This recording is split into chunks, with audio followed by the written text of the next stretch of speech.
Assalamualaikum warahmatullahi wabarakatuh. Yang kami hormati Bapak Aldizal Mahendra selaku dosen pembimbing pada mata kuliah Imunologi kelas Farmasi C angkatan 2019. Puji syukur marilah kita panjatkan kepada Allah Subhanahu wa Ta'ala karena atas berkat dan karunia-Nya kita dapat diberi kesehatan hingga hari ini sehingga kita dapat menyelesaikan tugas imunologi sebagai salah satu persyaratan kelulusan pada mata kuliah kali ini.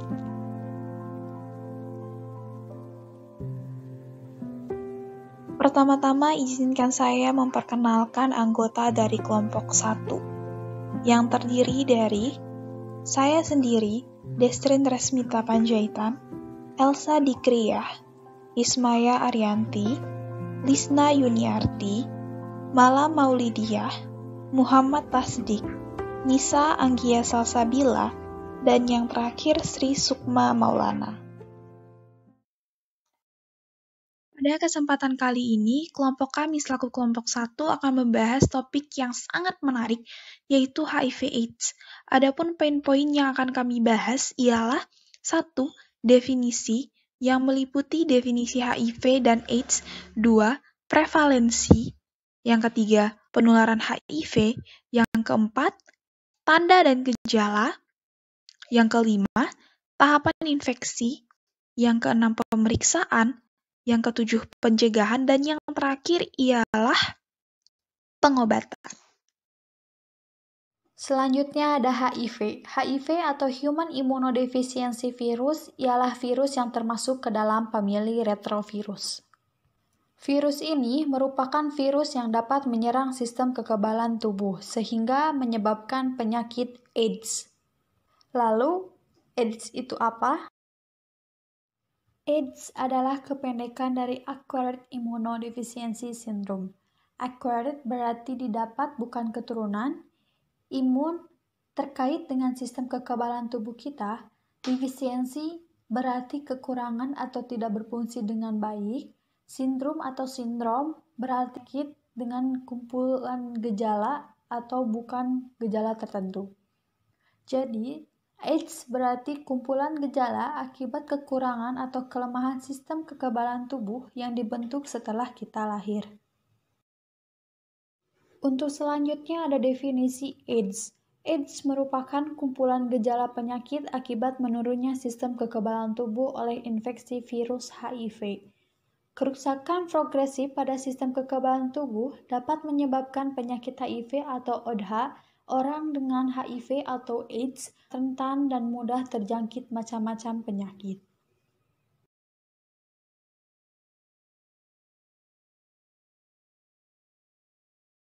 Nah, selanjutnya prevalensi. Prevalensi penyakit atau kondisi adalah jumlah penyakit pada suatu populasi dalam suatu waktu tertentu. Pandemi AIDS telah berlangsung selama 40 tahun, terhitung sejak 1981 sampai dengan 2020. Sejak pertama kali ditemukan pada tahun 1981, insiden AIDS di seluruh dunia sekitar 3 juta penderita setiap tahunnya dan lebih dari 30 juta orang telah meninggal karena AIDS.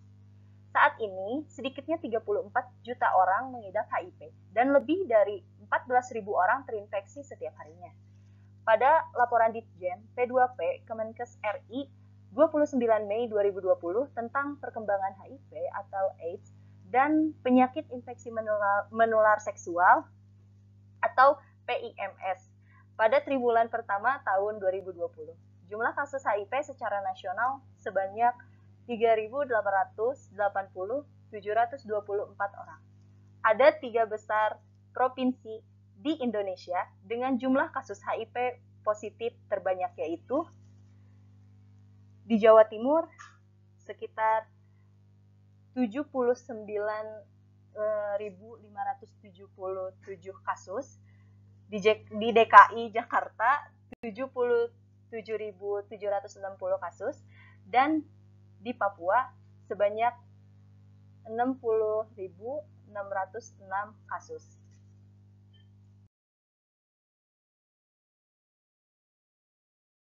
Selanjutnya, penularan HIV. Yang pertama yaitu melalui kontak darah, seperti penggunaan jarum suntik berulang, akupuntur, tindik, dan narkoba. Selanjutnya, melalui kontak seksual, seperti heteroseksual, homoseksual, dan biseksual. Adapun melalui dari ibu ke anak, seperti proses mengandung, proses persalinan, dan pemberian ASI atau menyusui. Kemudian, penularan HIV itu tidak terjadi melalui makan bersama, air keringat, air liur, air mata, bersalaman, berpelukan, WC umum, berenang bersama, dan gigitan nyamuk.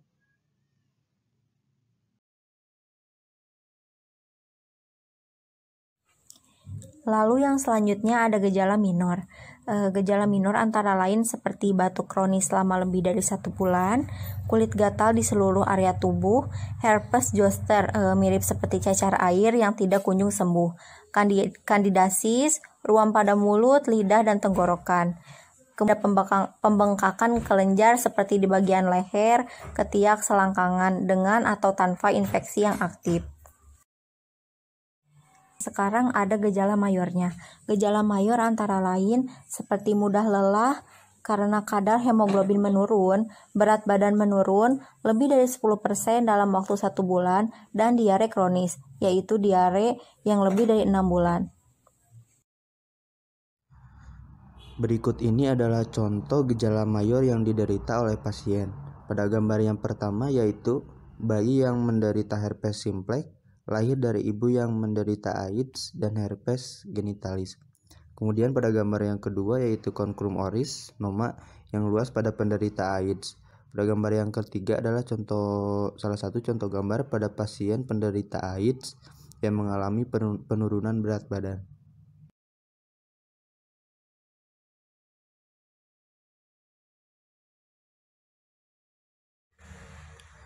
Selanjutnya di sini ada tahapan infeksi HIV, yaitu yang pertama stadium 1 atau disebut juga periode masa jendela.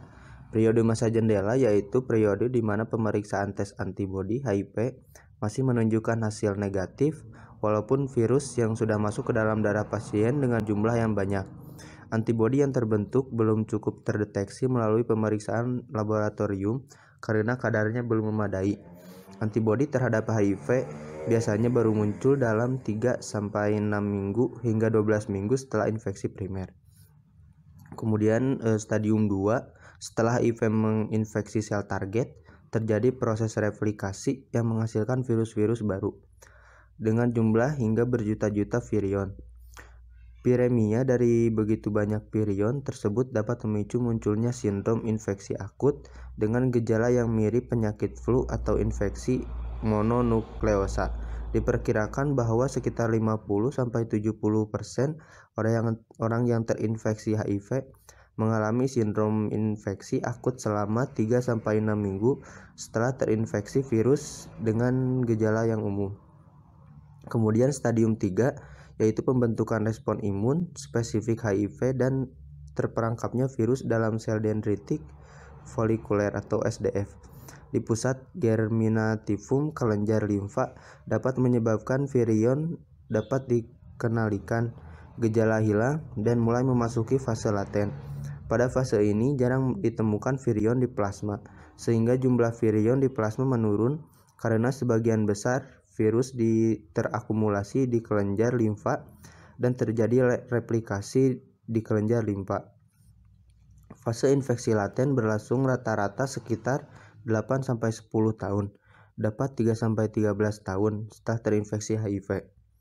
Kemudian stadium 4 adalah respon imun tidak mampu meredam jumlah virion. Perjalanan penyakit kemudian semakin progresif yang mendorong ke arah AIDS.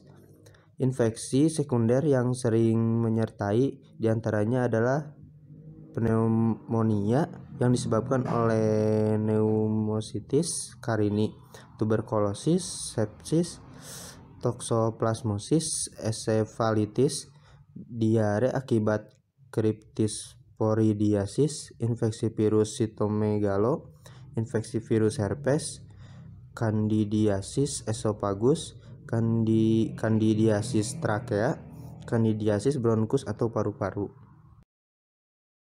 Patofisiologi dari HIV Nah, HIV ini disebabkan oleh hubungan sesama jenis, homoseksual, atau bisa juga disebabkan dari transfusi darah atau penyalahgunaan obat-obatan yang akan menyerang limfa, dan sumsum tulang.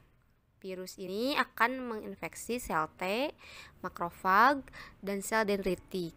Nah, HIV ini akan mengikat protein yang dinamakan protein perifer CD4.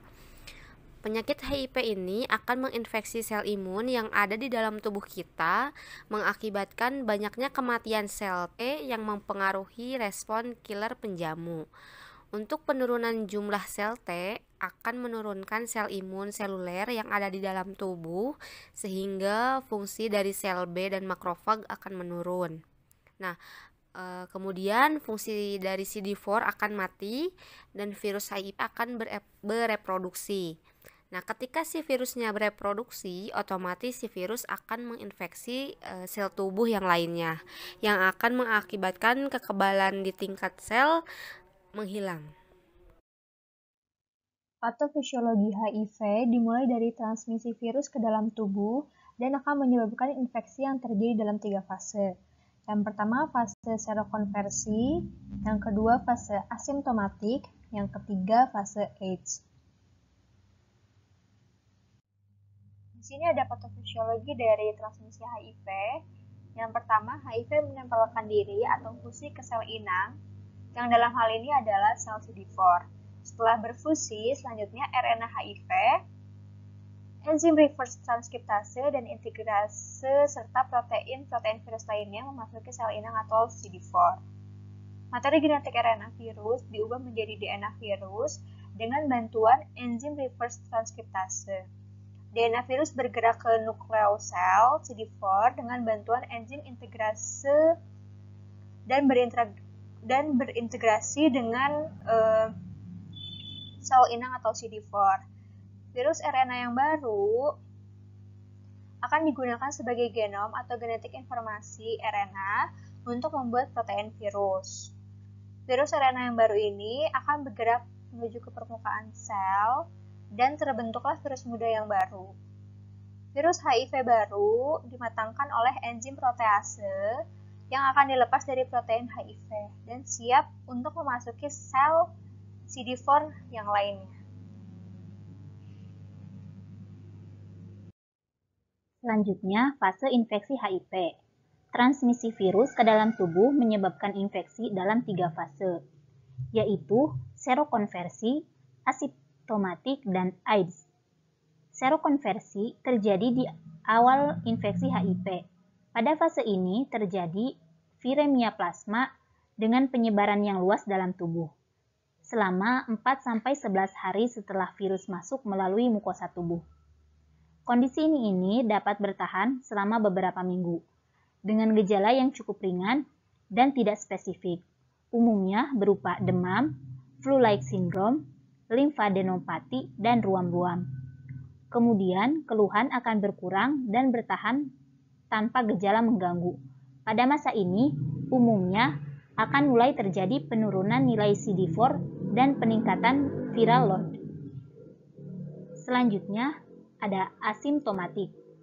Pada fase ini, HIV sudah dapat terdeteksi melalui pemeriksaan darah. Penderita infeksi HIV dapat hidup bebas gejalanya hingga 5-10 tahun, walau tanpa interferensi pengobatan. Pada fase ini, replikasi virus terus berjalan, virulensi tinggi, viral load stabil tinggi, serta terjadinya penurunan CD4 secara konstan. Terakhir ada AIDS. Pada fase ini, umumnya viral load tetap berada dalam kadar yang tinggi, CD4 dapat menurun hingga lebih rendah dari 200 mikroliter. Infeksi oportunistik mulai muncul secara signifikan. Menurunnya CD4 mempermudah infeksi dan perubahan seluler menjadi keganasan. Infeksi oportunistik berupa demam lebih dari 2 minggu, tuberkulosis paru, tuberkulosis ekstraparu, sarkoma kaposi, herpes rekuren, limfadenopati, candidiasis orofaring, dan wasting syndrome.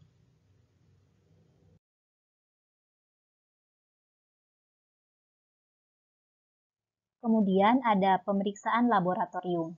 Yang pertama ada ELISA atau Enzyme Linked Immunosorbent Assay, yaitu langkah awal untuk mendeteksi antibodi HIV. Sampel darah yang telah diambil akan dibawa ke lab dan dimasukkan ke dalam wadah yang telah diberi antigen HIV. Kedua ada PCR atau Polymerase Chain Reaction, mendeteksi RNA atau DNA HIV dalam darah.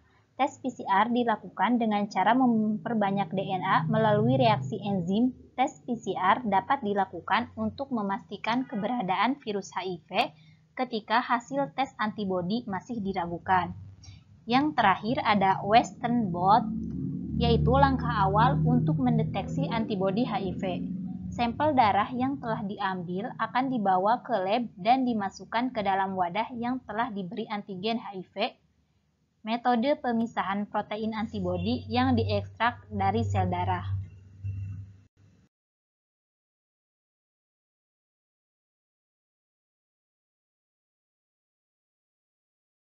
Untuk pencegahan HIV/AIDS sendiri biasanya dikenal dengan ABCDE. Untuk yang E, abstinence, tidak berhubungan seks di luar nikah. B, be faithful, setia kepada pasangan. C, kondom, selalu menggunakan kondom saat berhubungan seksual. D, don't drug, tidak memakai narkoba apalagi menggunakan jarum suntik bersama secara bergantian. Dan yang E, equipment, menggunakan peralatan yang steril untuk mentato atau melakukan akupuntur. Pengobatan pada HIV.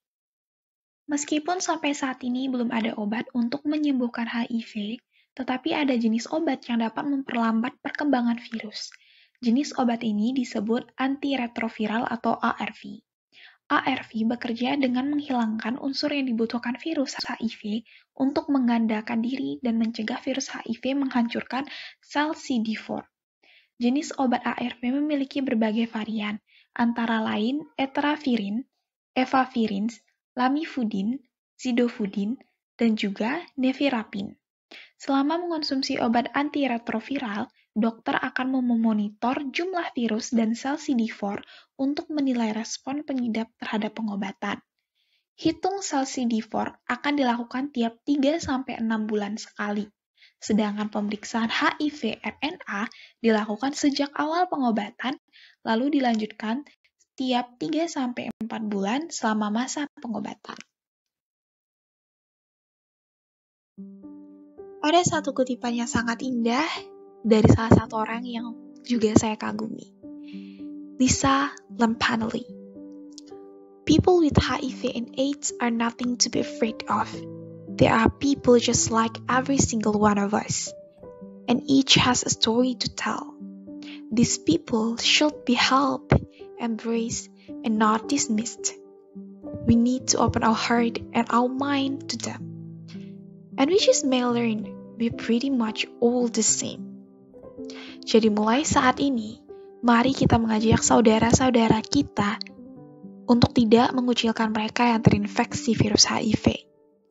Ingat, virus HIV tidak dapat ditularkan hanya dengan berpelukan dan bergandeng tangan. Orang-orang seperti merekalah yang sangat membutuhkan uluran tangan kita.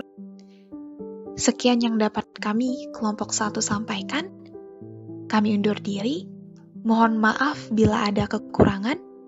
Wabillahi taufiq wa hidayah. Wassalamualaikum warahmatullahi wabarakatuh.